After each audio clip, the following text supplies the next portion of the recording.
어쨌든 여러분 가정에 아들이든 딸이든 믿음으로 잘 키워야 할 줄 믿습니다. 뭐니 뭐니도 믿음이에요. 결국은 다 사라집니다. 없어집니다. 우리 지금 또 우리 황한수 집사님, 어머님 오늘 장례를 하고 있습니다만은 참 우리 인생은 왔다가 다 갑니다. 한번 옆 사람 인사합시다. 왔다가 갑니다. 무엇을 위해 사시겠습니까? 그렇잖아요. 우리 인생이 반드시, 여기는 저도 이렇게 열심히 목회한다 하지만은 때가 되면은 내려가야 되고 죽습니다. 늘 입관할 때마다 저의 입관 날이 언제일까 생각해 보는 거예요. 우리 인생에는 많은 위기가 옵니다. 교통사고 위기도 있습니다. 또 질병의 위기도 있습니다. 정말 우리 오늘 그리스도인들이 위기 속에서 불안해하고 뜨는 사람이 많습니다. 잠 못 이루는 사람이 많습니다. 신경쇠약이 걸리기도 합니다. 그것 때문에 실제 암에 걸리고 질병에 걸리는 사람이 많습니다. 그런데 오늘 우리 하나님께서는 바울이라는 위대한 사도를 하나님의 뜻대로 쓰시고 하나님 뜻대로 살아가기 때문에 큰 위기에서, 죽음의 직전에서 개입하셔서 구해주시는 오늘 내용의 말씀을 함께 보고자 하는 거예요. 지난주에는 우리가 제목이 기억나실지 모르겠습니다만은 내가 로마에서도 하나님의 복음을 증언해야 하리라는 주님의 음성을 듣게 됐습니다. 바울은 늘 하나님을 경외하는 하루에 3번 이상 기도하고 3시간 4시간 기도하는 사람이었는데 기도 중에 하나님의 음성, 주님의 환상 가운데 내 곁에서, 바울 곁에서 친히 말씀하시기를 담대하라. 내가 예루살렘에서 나의 일을 증언한 것처럼 로마에서도 증언하여 하라는 이 말씀을 들으면서 바울은 담대한 마음을 갖게 된 줄로 믿습니다. 오늘 저와 여러분에게도 마찬가지로 하나님과 말씀과 기도 가운데서 내 곁에 계신 주님을 경험해야 할 줄 믿습니다. 우리 성령님을 헬라어로는 파라클레토스라고 합니다. 파라란 말은 바로 옆에 있다는 뜻입니다. 클레토스란 말은 코라는 뜻이에요. 우리를 늘 옆에서 불러주시고 기와나 박목사야 이렇게 해라 저렇게 해라 개입해 주시는 분이 성령님이세요.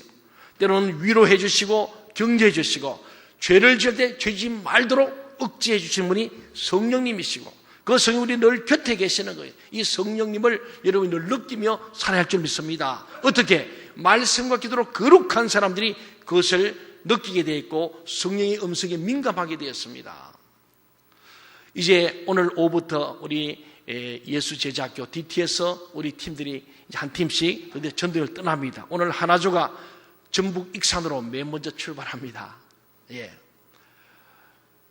제가 지난주 우리 파송식을 했습니다. 파송식을 들어갔는데 그 다음날 새벽에 월요일날 기도하는데 한 분 한 분 처음으로 이름을 일일이 불러가며 기도했어요. 하나조 이름을 쭉 부르고 그 다음에 또 주 하나조가 있고요. 또 초대교회조가 있고요. 또 카이로스조가 있고요. 또 그냥 하나조가 있고요. 주 하나가 있고 그냥 하나가 있어요. 이렇게 5개 조를 쭉 이름을 한 분 한 분은 기도하는데 하나님이 제게 주시는 마음이 있었어요. 성령에 예민하게 민감하게 반응하는 부분이 2가지 나오는데 하나는 오늘 출발하는 하나조가 전북 익산으로 출발하는데 군산에 있는 김문규 그 목사님, 옛날 우리 장로님이셨는데 목사님 대해서 개척을 했습니다. 그 교회 가서 기도하고 전도하면 좋겠다는 마음을 제게 주신 거예요. 이것은 철저히 제가 개입하지 않고 그 조가 기도해서 그 조원들이 장소도 정하고 제비 뽑고 교회도 정하고 방법도 하고 전혀 성령의 음성을 듣고 묻고 듣고 순종하는 훈련이기 때문에 철저히 맡겨놨습니다. 그런데 파송식 끝나본 그 다음날 새벽에 그러니까 제가 하나님께 물었어요. 하나님 좀 미리 말씀하시지. 파송이 다 끝나고 이러시면은 보나마나 이 사람들이 불평할 겁니다. 위대한 모세가 지도해도 불평하는 게 인간인데 저같이 부족한 사람이 어제 파송이 끝나고 지금 이래라 저래라 반드시 부장이 날 테니 주님 저는 안 할랍니다. 제가 거절해야 돼요. 하나님 마음은 네 알아서 해라 하시는 것 같아요. 그런데 하나님 답이 없는 것은 감동대로 하라는 겁니다. 2번째 또 기도를 가는데 또 걸렸어요. 초대교회죠. 우리 남성조인데 기도를 쭉 하는데 제가 몇 명인지 잘 몰랐어요 사실은. 그래서 한 번에 기도했는데 12명이 세어보니까. 근데 제 마음속에 기도한데 이 남자들은 한 팀을 가는데 너무 많다 하는 말이죠.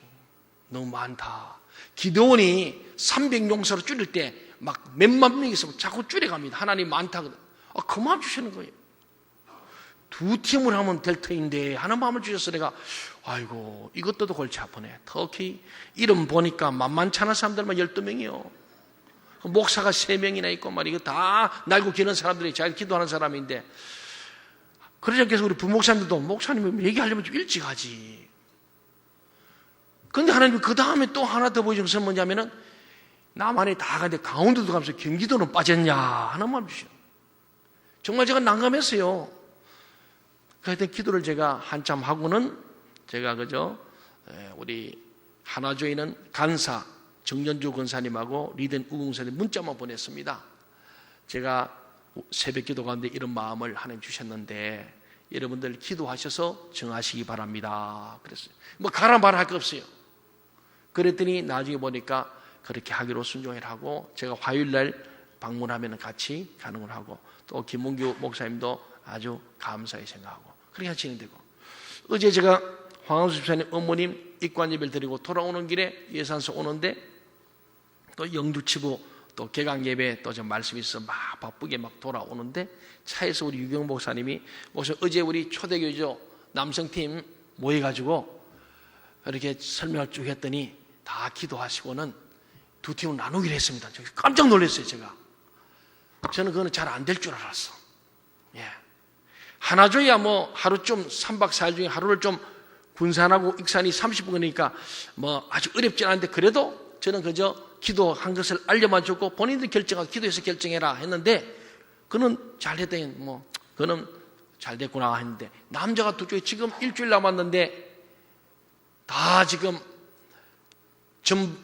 전남 구례로 가게 돼 있는데 갑자기 반 쪼개가지고 경기도로 가라 하니까 이게 되겠습니까 이게. 그래서 저는 안 돼도 좋고 되면 더 좋고 하고 있었는데 아이고 그렇게 하기로 했더니 저 그때요 굉장히 제가 감동했습니다. 우리 DTS의 가장 핵심 모토는 묻고 듣고 순종하기거든요. 그래서 이 사람들이 DTS 훈련 안 받았으면 절대로 순종하기 어려운 상황이었고 저라도 논리적으로나 상황적으로나 이론적으로 안 맞는 건데 사랑하는 여러분 제가 이 말씀 드린 것은요 바울이라는 사람은 늘 주님께 기도하고 영적 교제한 사람이에요. 늘 자기 옆에 서 계신 주님을 의식하고 살고 성령님의 말씀과 환상과 지시를 늘 받으며 사는 사람인 줄 믿습니다. 오늘 저나 여러분도 바울과 똑같은 성정을 가진 사람인데 우리도 말씀과 기도 가운데서 하나님께 묻고 듣고 순종하는 그런 성령의 음성에 민감한 저와 여러분 되기를 바랍니다. 이번에 우리 초대교회 조나 우리 모든 DTS 조들이 그래도 기도하고 물어보고 그리고 그 말씀을 듣고 그게 순종하니까 이런 참 어려운 일도 순적하게 풀어진 줄로 믿습니다. 하나님이 제게 그래서 너무 감사해서 제가 어제 저녁에 심야 때 기도하는데 하나님 말씀 제게 주시는 감동은 그래요. 갔다 오면은 반드시 간증 가운데 왜 두 쪽이 난지 간증할 거다 그랬어요. 저도 모르겠어요. 어떻게 될지 모르겠어요. 아직 경기도는 어디로 갈지도 몰라요. 아직 저 다음 주일 오후에 출발했는데 아직 그래요. 그러니까 뭔가 보면은 논리적으로 우리의 경험적으로는 제가 잘하는 게 아니에요. 그냥 우리가 하나님의 음성에 순종하지 않고 사람의 생각이라면요 목사님이 하고 제게 불평하고 제게 많은 질타를 가할 수 있는 우리 평상시 믿음생활을 보면 그런 거예요. 그런데 DTS 조는 차원 높은 사람들이기 때문에 성령의 음성을 듣고 아주 어려운 결정을 하고 순종하기로 했다 이런 말씀이에요. 감동이 잘 안 됩니까? 여러분들 내년에 제 2기생들도 여러분 이제 그때는 항종지만이 아니고 항종직 혈액했더니 다 안 하는데 특권을 안 줘요. 이제 그냥 누구든지 하시라고 하시는데 훈련되지 않았더라면은 그 강의를 10년 안 들었더라면 이분들이 순종했을까? 왜? 제가 지난 17년 들어볼 때 절대로 순종 안 해요. 대번에 저를 찾아와가지고 이래서 안 되고 저를 막 설득하고요. 그럼 저도 할 수 없잖아요. 그렇게 제가 봐도 어려운 일인데 어떻게 강행하겠습니까? 그러면 양보하는 거예요. 제가 어제 저녁에 청년부 집회한테 잠시 들려보니까 이 찬양의 능력이나 기도의 능력이 옛날 같지 않아요. 많이 약해졌다. 제가 그리고는 어제 저녁에 제가 가만히 기도하면서 생각하니까 내가 잘못했구나. 한 몇 년 전에 청년들이 저를 찾아와서 전체 같이 간담회를 했습니다. 했더니 목사님 우리 너무 힘들어요. 토요일마다 집회하고 끝난 뒤에 또 주일날 또 글로리아 찬양대 연습하고 너무 힘들어서 토요 예배를 안 하면 안 됩니까? 그러더라고요. 그래요. 너무 힘들지. 그래 그럼 토요 예배 하지 말아라. 그래서 제가 이래 착해요. 제가 순에 빠져가지고. 근데 토요 예배가 없어지니까 편하긴 편한데 사람이란 건 더 편해지려는 청년부의 요가 뭐냐? 글로리아 팀 매주일마다 힘들겠습니다. 한 달에 한 번 주세요. 그래서 그래라. 또 제가 그랬어요. 술에 빠져가지고. 차포다 때문에 청년들이 야성을 잃어버리고 능력을 잃어버려가지고 그냥 주저앉아. 다 제 책임이에요. 예배를 더 늘리는 것보다도 줄이고 기도를 더 늘려야 되는데 줄이고 찬양을 더 줄여버리니 청년들이 토요일날 주일을 준비하기 위해서 기도하고 찬양을 준비해서 기도하고 그들이 예배를 끌어서 기도했던 그 청년들이 믿음이 약해져 버려요. 물론 이제는 또 중고등부 아이들이 올라오면서 세대도 갈아졌습니다만 제가 어제 그런 말을 회개를 했어요. 하나님 이제부터 제가 절대로 사람들 요구에 따라가지 않겠습니다. 제가 하나님께 물어보지 않고 그냥 내가 너무 인심을 썼습니다. 제가 잘못했으면 회개했다니까요. 이해가십니까? 예. 결국은 영적 지도자가 주님 물어보고 그 묻고 사람들이 아무리 반대해도 주님이 원하시면 그대로 가야 되는데 저도 사람인지라 자꾸 여러분 눈치를 보고 여러분들의 요구를 들어주고 여러분들을 좀 더 고생하시고 편하게 하다 보니까 믿음이 점점 아이고 목사님 지금도 엄청 셉니다. 그러고 있을 거예요. 다른 교회는요 주일 한 번 와도 그냥 훌륭하다 그러고 주일 예배만 잘 들어 1등 교회라 하는데 우리 교회는 그게 아니고 교육과 훈련 안 받으면 사람 취급도 못 받지 않습니까? 얼마나 우리 힘든지 아십니까? 막 그런 분도 계셔. 제가 많이 양보했어요. 근데 어제 청년부 그 상황을 보고 나서 내가 다 마음이 온 거예요. 이번에 오늘 우리가 영상을 봤습니다만 여기 앞으로 10개 이상 교회 한 20개 교회 막 이렇게 전국에서 올 겁니다. 리드하는 우리 12개 선교회 1세대 교회들 청년들이 정말 뜨겁습니다. 뭐 우리 청년들에게는 도전이 또 될 줄 압니다. 지난해에도 우리 추석 때 와서 했습니다. 올해도 마찬가지입니다만은 지금 그 교회들이 거의 토요일마다 강력하게 모이고 그 청년부가 100명, 200명 교회가 2개, 3개 됩니다. 교회 덩치나 규모로 우리 게 제일 큰 교회인데 청년부는 다 저희의 부족함, 저희 책임입니다. 우리 청년이 살아야 교회가 사는데 다음 세대를 세워야 되는데 청년이 울어야 되는데 청년들이 울지도 않고 청년들이 부르지 않고 그러면 교회는 망하는 거예요. 여러분 자녀가 잘못되면 우리는 끝나는 거예요. 우리 자녀가 잘 돼야 그 가문이 갈수록 잘 될 줄로 믿습니다. 여러분 자식들 얼마나 애씁니까? 근데 우리 신앙의 자녀들, 영적 자녀들을 세워야 합니다. 제가 지금 설교 지금 서론에서 얘기한 이유는 바울이 주의 음성을 곁에 서서 하시는 음성을 들었기 때문에 그는 하나님의 신실한 종이 되었다는 사실입니다. 오늘 저나 여러분이 늘 내 곁에서 말씀하시는 주님의 음성, 성령의 음성을 들을 수 있기를 바랍니다. 그러기 위해서는 말씀 생활, 기도 생활, 예배 생활 하지 않으면 끝나는 거예요. 모이를 점점 피하고 모이를 자꾸 적게 하고 우리는 새벽에도 수요일도 금요일도 주일도 자꾸 모여서 은혜 받는 자리를 하고 말씀과 기도로 성령으로 나가야 할 줄 믿습니다. 그때 하나님의 음성을 듣는 거예요. 오늘 이런 하나님의 음성은 너가 반드시 큰 위기를 만날 것인데 그래도 담대해라. 반드시 로마에서도 하나님의 복음을 증언하게 될 것이다. 결코 죽지 않는다. 사명이는 죽지 않는다. 이 말씀을 들었기 때문에 오늘 이 본문의 말씀 대단한 말씀이에요. 바울을 주기로 결사대가 조직되었다는 거예요. 우리 오늘 12절 말씀 같이 한번 읽어볼까요? 12절 시작. 날이 새매 유대인들이 당을 지어 맹세하되 바울을 죽이기 전에는 먹지도 아니하고 마시지도 아니하겠다 하고. 여러분 한번 생각해봐요. 우리 일생에 철천지 원수가 되어서 저를 죽이지 않고는 밥도 안 먹고 물도 안 마시게 된 그런 사람이 한 명만 있다 해도 얼마나 불편합니까? 그게 40여 명이나 결사대가 되어서 바울을 죽이기 위해서 먹지도 않고 마시지도 않고 아주 막 단식 투쟁하면서 맹세하고 서운한 사람이 40명 있대요. 얼마나 두려운 일이고 얼마나 마음이 무섭고 참 힘이 들었겠습니까?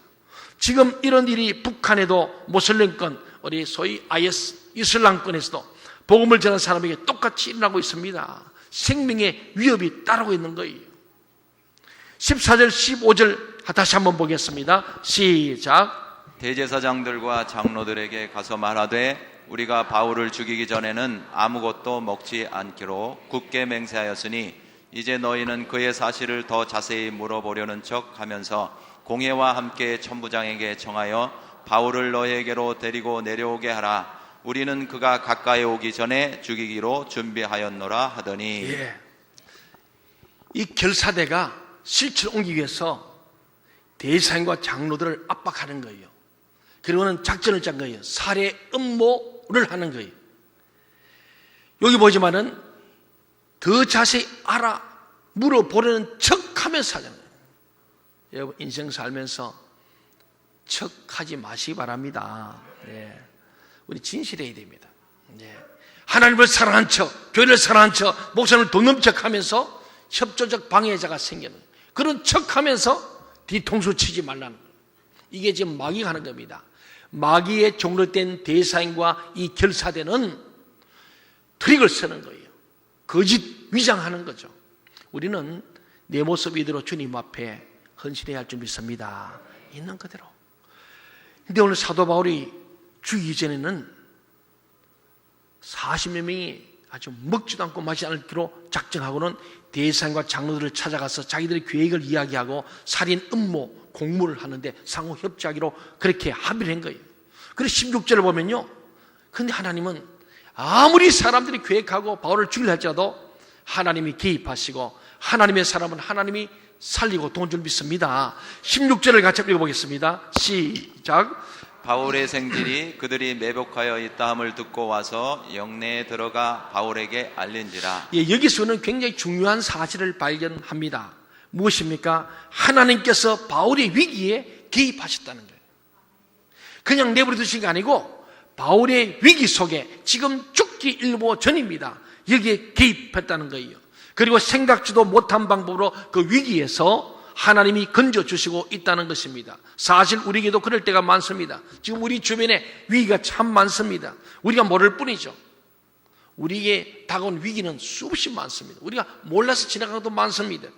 하나님이 그것을 미리 막아주셨기 때문에 오늘 여기까지 우리가 오지 않았나 생각합니다.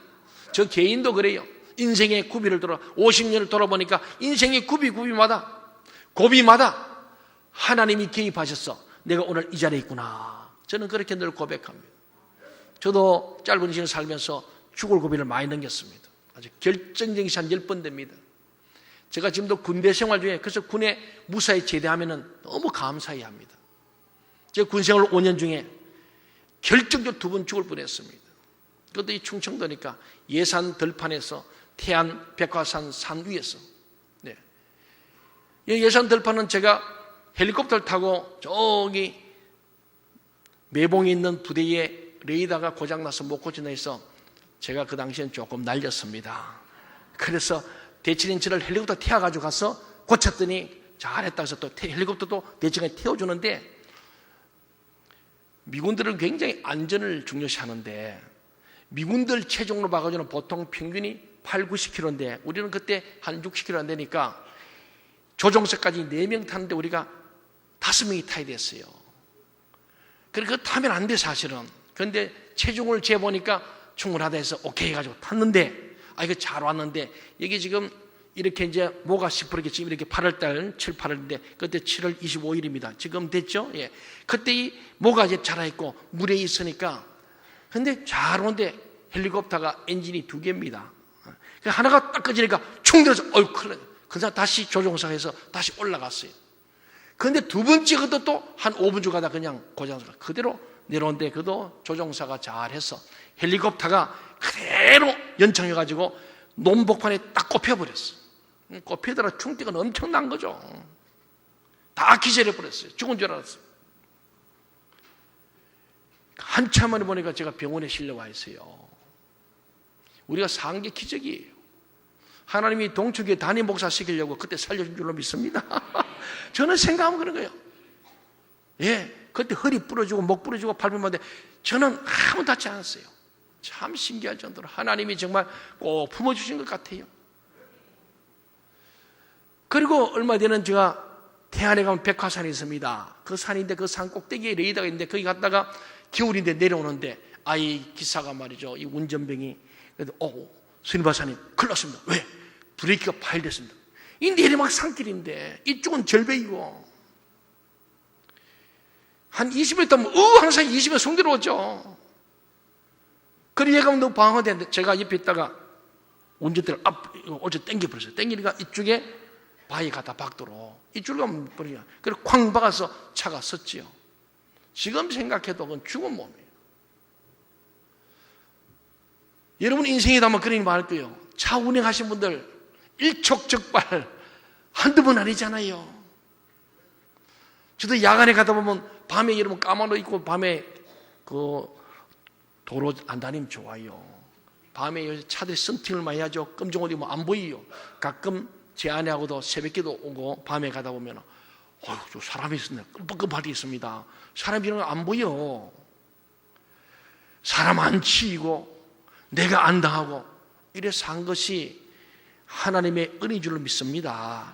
우리 인생에 수없이 다가온 죽음의 위기들이 많았음에도 불구하고 그때그때마다 하나님께서 우리를 위험에 처하지 않도록 지켜주시고 보호한 줄로 믿으시기 바랍니다. 오늘 바울에게서 배우는 그겁니다. 하나님이 그때마다 막아주시고 보호해 주시는 거예요. 그래서 지금 여기에 우리가 존재함을 기억하고 늘 감사하고 그래서 저는 덤으로 사는 인생이다. 이미 죽었던 것 하나님이 생명 연장했으니 이제 내가 사는 것은 주님의 은혜임으로 주님 뜻대로 살아야지. 그 마음으로 살게 되니까 저는 대한민국 어디 가도 아마 그런 멘트하는 새벽기도 없을 겁니다. 저는 늘 오늘도 우리에게 새날을 주시고 새 생명 주신 하나님께 감사를 드립니다.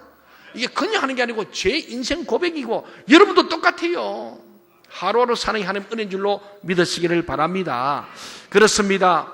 우리가 사방으로 우겨삼을 당하고 낙담할 일들을 겪을지라도 좌우편에 1000명 만명이 넘어진다 할지라도 결코 위험에 처하지 않는다는 사실을 우리들이 이 작은 사건을 통하여 하나님 앞에서 사람인 사람은 결코 죽지 않음을 보게 되는 줄로 믿습니다. 17절부터 19절을 우리 다 함께 읽어보겠습니다. 시작. 바울이 한 백부장을 청하여 이르되 이 청년을 천부장에게로 인도하라.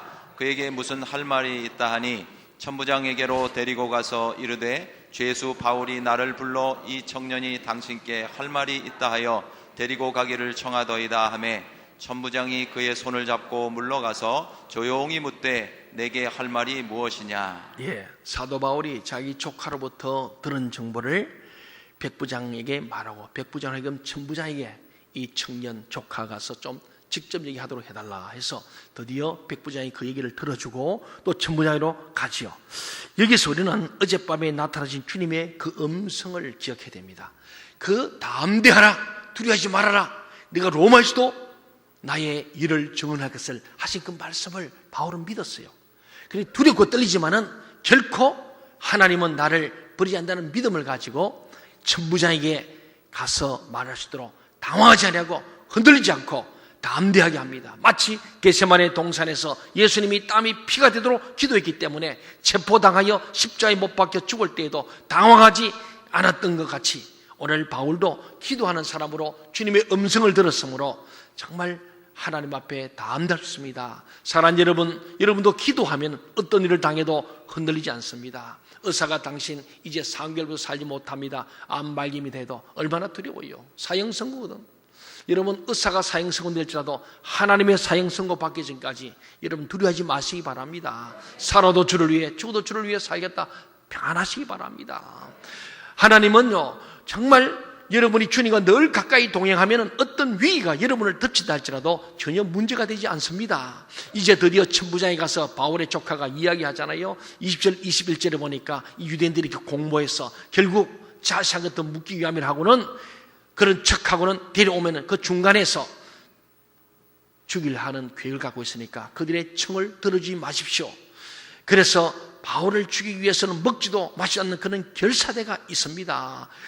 그를 죽여 숨어서 지금 매복하고 있으니까 절대로 허락하지 마십시오 하는 얘기를 해주는 거예요. 여러분 이 청년이 왔을 때 로마 군대입니다. 식민지하에 있습니다. 백부장이나 천부장이 이 청년 말을 들어줄 리가 만무합니다.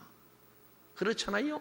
그런데 오늘 하나님은요 전혀 몰랐던 천부장이 이 정보를 알게 되면서 그 말을 들어주고 천부장은 예수 믿지 않는 사람인데도 그 말을 듣고 바울을 도와주기 시작합니다.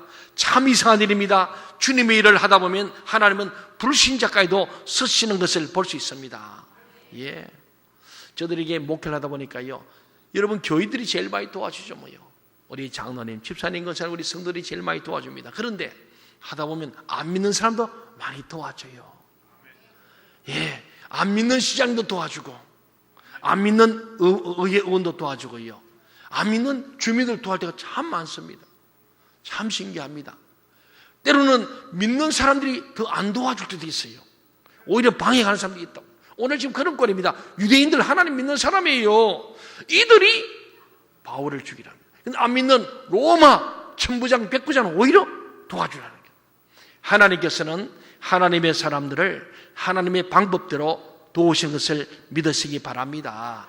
믿는 자가 안 도와주면 안 믿는 자가 도와주도록 하나님이 붙여주시는 거예요. 여기 있는 밤 3시란 말은요 우리나라 시간으로 저녁 9시입니다. 이 시간에 군대를 풀어서 바울을 호송하기로 작정하는 거예요. 22절부터 24절 말씀을 같이 한번 보겠습니다.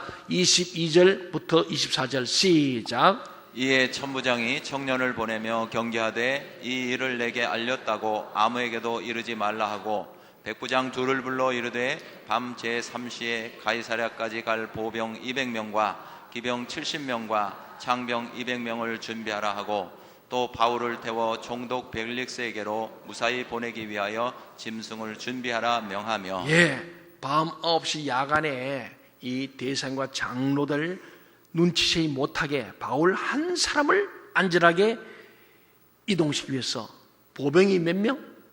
200명. 마병이 몇 명? 70명. 창병이 몇 명? 200명. 도합 몇 명입니까? 470명. 40여 명이 매복해서 죽이려는 얘기 듣고는 그 10배에 해당하는 로마 군대 470명을 총동원 하는 거예요. 거기다 죄수는 끌려가는 거예요. 걸어가야 됩니다. 그런데 오늘 짐승을 준다 말을 준비해서 타고 가게 합니다. 이 사람의 생각은 또 있을 수 없는 일입니다. 기적이 난 거예요. 누가 하신 거예요? 하나님이 하시니까 하나님의 방법 이런 거예요. 아주 안전하게 호송하는 내용이 나옵니다. 여러분 내 노력이든 다른 사람의 노력이 되었든 간에 하나님의 뜻은 이루어지게 되어 있어요. 인생이란 무엇입니까? 내 뜻을 이루기 위해 사는 것이 아니라 주님의 뜻을 이루기 위해서 나의 결혼과 나의 가정과 나의 전공과 나의 직업과 내 삶 모든 것들이 여기에 다 우리가 함께 살아가는 것. 인생은요 내 뜻대로 사는 게 아니고 주님의 뜻대로 사는 것이 내 인생입니다. 왜? 내 인생의 주인이 나를 만드신 분도 하나님이시고 나를 이 땅에 보내신 분도 하나님이시고 이 땅에 사는 것도 하나님의 은혜요. 우리 부르신 것도 하나님이시기 때문에 결국 하나님의 그분의 뜻을 따라 사는 게 바른 인생인 줄로 믿으시기 바랍니다. 많은 사람이 내 인생 내가 산다고 합니다. 근데 그건 바른 게 아니에요. 사랑하는 여러분, 여러분 자신과 여러분 자녀들을 믿음의 자녀로 키울 수 있기를 바랍니다. 진정한 인생은 주님의 뜻을 위해서 음악을 해도 미술을 해도 의학을 해도 공부를 해도 직장을 가도 결혼을 해도 사업을 해도 주님의 뜻을 이루어드리는 게 진정한 인생의 의미와 가치가 있음을 믿어야 할 줄 믿습니다. 저는 이번 우리 여름 성경학교 수련회에 여러분 자녀들 올해 허락하기도 했지만은 우리 자녀들을 믿음으로 꼭 키우시길 부탁합니다. 우리 죽습니다. 내가 죽고 난 내 자녀들이 스스로 하나님 아버지를 믿고 주님의 복음을 위해서, 하나님 나라를 위해서 일할 수 있는 자녀가 참된 인생을 사는 거예요. 그러기 위해서 좋은 대학을 보내세요. 유학도 보내세요. 공부도 많이 시키고 잘 키우세요. 그러나 그 분명한 비전과 목표는 인생의 의미와 가치 주는 주님의 뜻을 이루고 아버지의 뜻을 이루어야 할 줄로 믿습니다. 이게 안 되면 안 돼요. 특별히 여러분 자들의 영아 유치부 있다면 꼭 보내시고, 아동부 할 때는 아동부도 꼭 보내시고. 어제 보니까 많은 부모님들이 아이들 업고 안고 다 평소는 잘 안 보이는데 영유아부 유치부 때 보니까 안 보이던 아빠들도 애 안고 업고 왔어요. 어제 제가 쭉 둘러보니까 얼마나 신방을 많이 했는지 몰라요. 잘 안 나오던 아버지 엄마들 신방 많이 했어요. 애기 때문에, 오늘 애기 때문에. 오늘 일부 예배도 막 들이머리 거의 꽉 찼어요. 영유치부 교사들이 봉사하고 또 일한다고 왔어요. 얼마나 감사한지 몰라요. 사랑하는 여러분, 특별히 우리 청년들, 여러분 자녀들 지금 어디 있습니까? 저는 새마다 기도합니다. 우리 교육자를 기도하고, 우리 장로 기도하고, 그 자녀들 이름 부름 기도하고, 그 가족을 기도합니다. 제가 어제도 토요일날 제가 와서 청년들을 보면서 제가 회개했다잖아요. 그 중에 하나가 뭔지 아세요? 하나님, 우리 교회 중직자들의 자녀들이 저 청년부에서 봉사하고 헌신하고 저들이 예배해야 되는데 다 어디 갔습니까? 하나님, 네 책임이다. 맞습니다. 목사님, 제가 우리 아이들이 청년의 자리에서, 청소년 자리에서 거기서 열심히 말씀과 기도로 영적 양육 받을 때 얼마나 기쁘겠습니까? 동의하십니까? 여러분 자녀도 마찬가지예요. 그 나이 따라서 교회 학교 모든 부서에서 말씀과 기도로 양육되어지고, 때가 되면 그들이 청년이 되어서 교회를 헌신하고 봉사하고, 그들이 일생을 하나님 앞에 가치관을 가지고 세계를 가지고 사명을 가지고 나아가는 얼마나 좋겠습니까? 이것이 안 되면 우리가 무슨 의미가 있겠습니까? 그렇잖아요.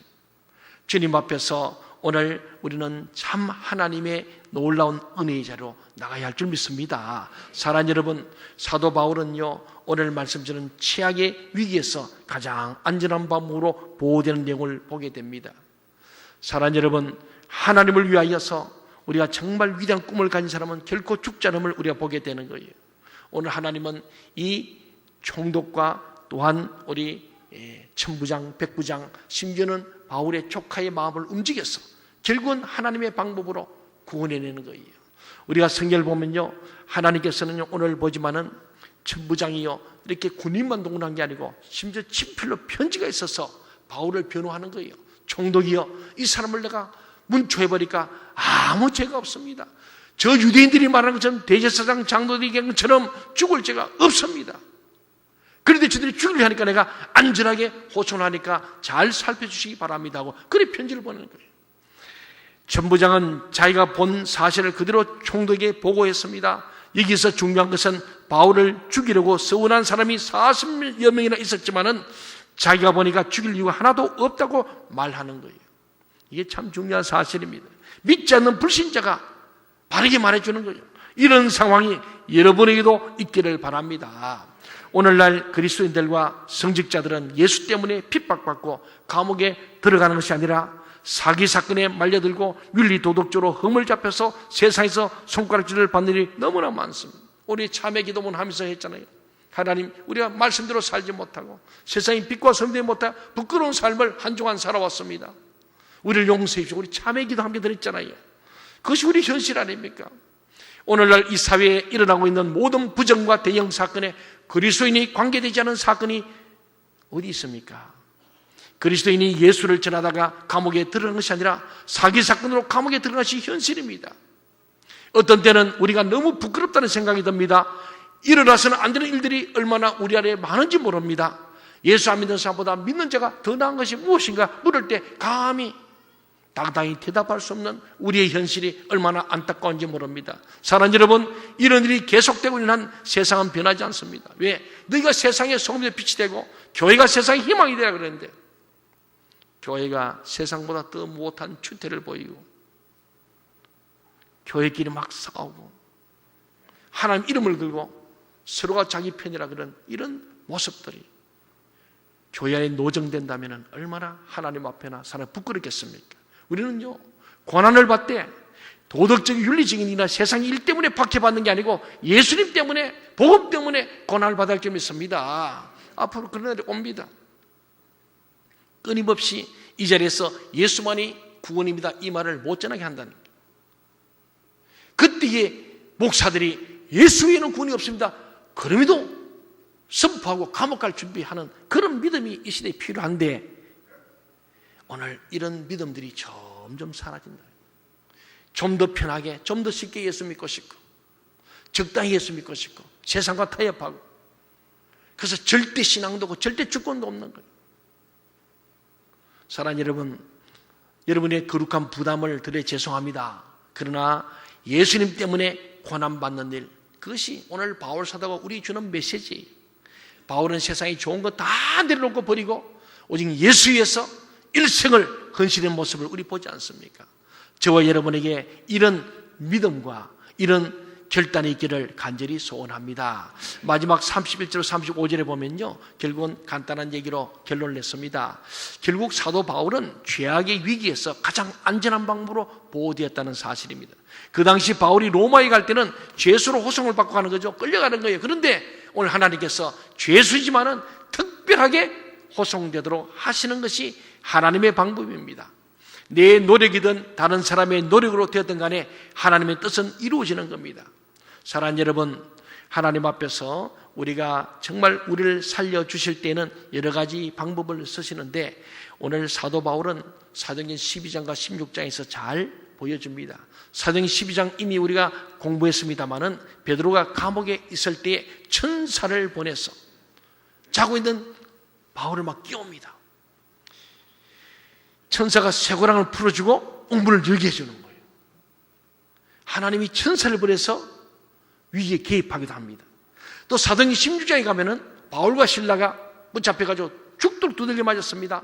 그리고 쇠고랑을 차고 있습니다. 온몸에 상처 투성인데 그런 상황에서도 그들은 찬양과 기도 생활을 막 밤에 막 떠나가도록 찬송 부르고 기도했습니다. 그랬더니 지진이 일어났습니다. 지진을 통하여 웅문이 막 열리게 해주었습니다. 그렇습니다. 근데 오늘 본문에 보니까 천사도 나타난 것도 아니고 지진도 아닙니다. 하나님이 사람의 마음을 감동시켜서 바울을 빼주신 거예요.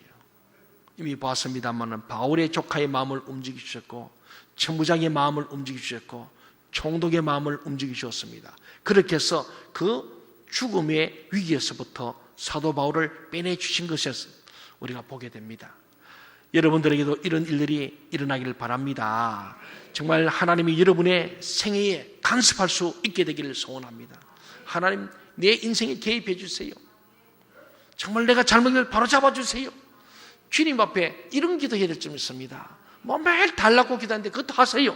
하되 주님, 내가 기도를 바로하게 하십시오. 하나님 뜻대로 기도하고 뜻대로 살기를 원합니다. 내 인생에 주님 개입하셔서 내가 하지 말아서 막아주세요. 저거잖아요. 신앙에는 안 돼도 좋고 되면 더 좋건데 안 될 것은 안 돼야 됩니다. 하나님 막아주셔야 그게 복이에요. 사업이 잘 되면은 하나님 떠나서 지옥 갈 사람에는 사업 망하게 해야 그게 잘 되는 거예요. 너무 건강해가지고 정욕대로 살고 죄질 사람 때문에 건강을 꺾어주셔야 오히려 죄지지 않는 거예요. 여러분 그걸 잘 아세요. 우리 자식이 너무 잘나가지고 하나님 없다 하고 세상으로 생각할 것 같으면 차라리 공부 못해서 그냥 부모님 곁에서 효도하도록 만들어도 그것도 은혜인 줄로 믿습니다. 진짜 자식은 부모님 근처에 있던 자식이 효자라 그러잖아요. 잘난 놈들은 다 멀리 가버려. 그것도 국내 안에서 외국 가버려. 죽어도 못 와요. 제가 장례 가보면요, 잘난 자식들은 장례식에 못 오는 자식이 너무 많아요. 예, 뭐 비행기도 안 맞고 하면 못 와요. 불효자가 되는 거예요. 그러니 여러분, 이것도 다 좋지만은 결국 하나님의 말씀은요, 여러분과 여러분의 자녀들과 우리 가정과 기업과 교회에 하나님이 개입하실 때에 그것이 은혜인 줄로 믿습니다. 그 간섭 당한다 하지 마시고 간섭을 많이 해주세요. 하나님 나를 만져주세요. 개입해 주세요. 터치해 주세요. 주님이 나를 지배하시고 장악하시고 통치해 주세요. 그렇게 기도해야 돼요. 내 뜻대로 사는 게 아버지의 뜻대로 살기 위해서 나를 지배하시고 나를 장악해 주시고 우리 가정을, 우리 자녀를 통치해 주세요. 그렇게 맡기는 기도할 때에 그들을 주님 곁에 서서 말씀해 주시고 힘들 때마다 위로해 주시고 두려워할 때 담대하도록 할 줄로 믿습니다. 이 하나님이 저와 여러분의 하나님이 되시길 바랍니다. 여러분 주변에 여러분을 힘들게 하고 해하려고 하며 여러분을 파괴하려는 사람이 있다 할지라도 두려워하지 마시기 바랍니다. 11절 말씀을 늘 기억하십시오. 담대하라. 너는 로마를 보아야 하리라.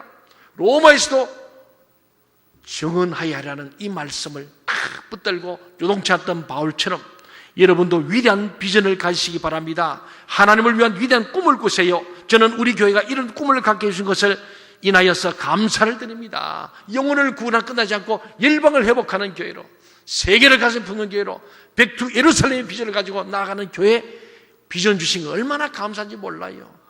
사랑하는 여러분 개인도 바울처럼 이런 비전을 갖게 되기를 바랍니다. 제일 힘든 사람은 아무 생각 없이 그냥 사는 사람들입니다. 그런 사람에게는 비전도 환상도 꿈도 없습니다. 그러나 여러분들은 꿈꾸는 사람들이 되기를 바랍니다. 로마를 보고 싶었던 바울처럼, 로마에서도 복음을 전하고 싶었던 바울처럼, 황제 앞에서 복음을 전하고 싶었던 이 바울처럼 세계가 다 여러분의 것이 되기를 간절히 소망합니다. 기도하시겠습니다.